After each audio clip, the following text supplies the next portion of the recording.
Okay, so this is for basically covering production during the month of April. So during the month of April, our wells produced 8,838,000 gallons, and it works out to be 295,000 gallons per day produced by the wells. Equivalent customer consumption of 573 gallons per day per service connection at 550 connections. This also includes an overflow at the Pend Oreille Pines Reservoir. We've had some controls issues, and we got that resolved there. Now what we're looking for also is our wintertime production comparison with winter of 2022. We read our first meters at the end of April. So this is what we've got. These are some very eye-popping numbers here for you as we're comparing with customers' consumption. Wintertime production for 2023, 61,999,000 gallons, or 62 million gallons, were produced by the wells from September 29th to February 27th. All right, 15,755,000 gallons of consumption registered through customer meters. This works out to be 294,000 gallons per day produced by the wells, of which 75,000 gallons per day registered through customer meters. This is the equivalent customer consumption of 146 gallons per day per service connection at 550 connections. Unaccounted for water loss, 46,244,000, or 75% of total production by the wells. Yeah.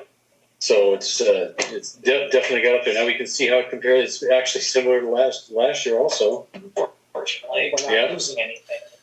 They're not gaining anything yet. One of the reasons why we're doing these projects. Okay, so last year you can see the production comparison for 2022. Basically, we lost 55 million gallons, of which almost 14 million gallons registered through customer meters. And the customer is using about 64,000 gallons per day. Unaccounted for water loss of 41 million, almost 42 million gallons, or 75% of total production by the wells. And then if you look back to 2021, we got one more year to go by, you can see the production was quite a bit less than it was this year by about 17 million gallons. So in 2021, 45 million gallons, 45,824,000 gallons produced by the wells. From September 30th to April 30th, 19 or almost 20 million gallons registered through customer meters. And it works out to be 260,000 gallons per day produced by the wells. 94,000 gallons per day registered through customer meters. The equivalent customer consumption of 200 gallons per day per service connection. Unaccounted for water loss is almost 26 million gallons, or 57%. I guess the only good news, if there is such good news, is 75% is consistent the last two winters. It's certainly up from what we have seen in the past. So this could be a combination of leaks. Could also be a combination of we've got 50-year-old meters that are not reading properly. My apologies, everyone. Sorry. Hey, Jeff. Hello, Jeff. Hey.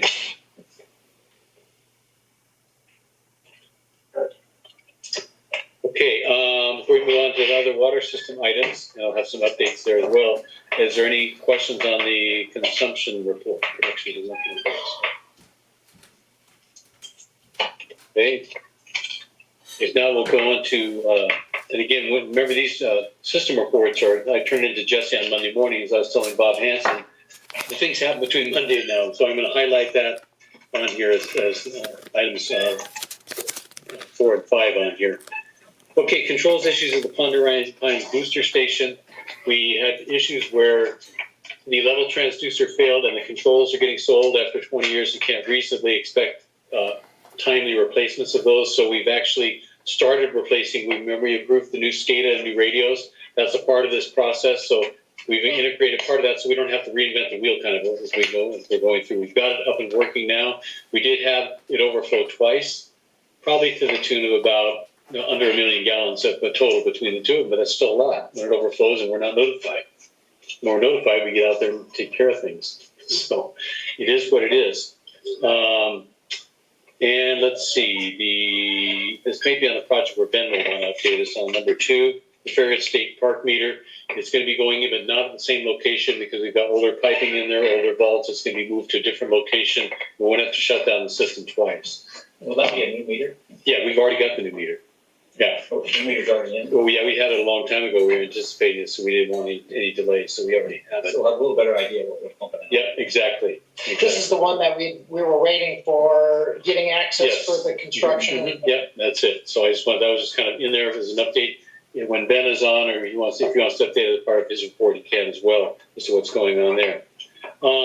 Jesse, I don't think I'll wait to the main agenda on this because Bob and I want to talk about the EPA mandated water service line composition Yeah, for the review agenda. on agenda. So Bob, we'll get that on the main agenda. Okay. All right. Okay, the additional items that have happened since then that are not on this report. There's a part of the construction project up on Cape Horn Road. They did hit a 4-inch water line up there. One of the things that makes it difficult not to hit is because there's so many utilities in there. When the other utilities don't locate theirs, then it makes it, us think, well, gee, that's our sewer line there. No, it was the Ziply main fiber line that was abandoned, or main telephone line that was abandoned. Anyway, what came about was they did break it. The good thing is we had parts on hand here to repair it quickly. It basically meant that about 40 customers, of which probably maybe there were only 8 to 10 were home because it's not summer season yet, were affected. So we got the notices out yesterday letting people know that, yeah, you lost pressure, et cetera. We were resampling the water. And if there's any problems, we'll let you know. I just got the results back and they passed after that. After we got the water going through, so it's all been repaired. We got the notices out to them. The water sample came back. I let DEQ notify because we're supposed to notify them anytime there's a pressure loss. I called them. They said, fine, just send us all the certification forms and your test results when you get it. So that's been there, done that kind of a thing. But Ben will get more into this, the alignment of the lines and what's going on up there during this portion of the report, which I believe is on the main agenda as well. Right, Jesse? Bob, may I ask, are you still chlorinating? Yes, I did want to thank you, Marina, because I wanted to mention that. As a precaution, Bayview is not normally chlorinated. Cape Horn Estates is. We don't have stagnant water sitting in reservoirs. So I am chlorinating right now at a very small residual, 0.2 parts per million, Bobs. You know, we're down there, and the sample did pass with that. So I would like to continue that just for now while we're under construction, so we don't, if we get any breaks or anything happens, we don't get any lines contaminated. Bob, do you want anything to that at all? No, I think you're pretty well covered. Okay, all right. But now Jeff, you're going to probably have the higher concentration because it's close as you two guys are. So if it's something stronger, I'll try to back it down a little more. It is pretty low, but let me know if you sense something. And again, people are going to be sensitive because you never drink chlorinated water. You're going to be going, oh my goodness. Well, that first day you turn it on, I know it. Yeah. it's pretty strong. Right. And again, since you're not used to it, now, you know, Bob and I, we have some systems that are over 1 part per minute or 2 parts per minute. They don't know the difference. They're so used to it. But you do. You do know the difference. So, yes, so keep us advised on that. But yes, we are, and I'm planning on, for a little while here, keeping it on just as a precaution. And then once they're done with the construction portion, then I will remove it for Bayview. Thank you. So, but thank you for reminding me. That was the other item I meant to put on here. I knew there were 3 items besides the lead solid copper service line. So thank you for the reminder, Sean. Okay. And then today, yeah, that's right. How many of you had thunder over your house last night? Thunder lightning. Oh, no, what happened? What did we break? What broke? All right. I got this afternoon. I was checking out Cape Horn Estates. We had a reservoir that normally at full level is 32 feet. It said 1.5, which it wasn't. But then what happens is our controls freeze and they just think it's at 1.5. It was actually, the pump was running and overflowing up there. So in some ways that's good and nobody really notices. But we've got a full reservoir. It's not the beginning, it's in the middle of summer, as I mentioned to Ted earlier, where we're going to be going through this every day. But we originally, when I was on the phone with Bigfoot, I sent them pictures. We thought it was some 24-amp fuses. They now believe that's not the case. There may be something else going on up there, but they're going to be out first thing in the morning to check it out. But again, this is just what we found out this afternoon. There's plenty of water up there. The best thing is that if we do things like this happen and no one knows because they've got water. And that's exactly the case right now. Everybody's got water. Now we get to be dealing with how we're going to keep that reservoir full. Hopefully it's something they can make a quick fix for so I don't have to be out here throughout the weekend turning pumps on or something like that.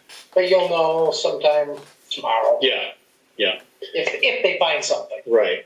And the good thing was, if it was the fuses, they did their job. They sacrificed themselves. That's always a place. Whenever we get these big storms over, it seems to get Cape Horn Estates first or the treatment site. So I guess because they're higher elevation. So anyway, we'll find out in the morning what's going on from there. But I wanted to make sure you're aware of that as an additional item on there. Bob, Yeah. are there lightning arresters out there? They, as a standard procedure with all their new equipment, they do. They don't. I don't know what we have on the status of that right now. They do have fuse protectors, but anything they install new, including the new SCADA system, will have everything for lightning arrest standard in it. So, yeah. So, Okay. some ways, it's sometimes when this comes through, it blows a fuse to the pump at Cape Horn Station, which is sometimes nicer. I get the alarm, I just replace the fuse. So when I see it at the level of 1.5, I go, uh-oh. But fuse, if the fuse of the pump is blown, then you know you're not gonna overflow. Yeah, that's That's right. not gonna be a problem. Well, at least as I was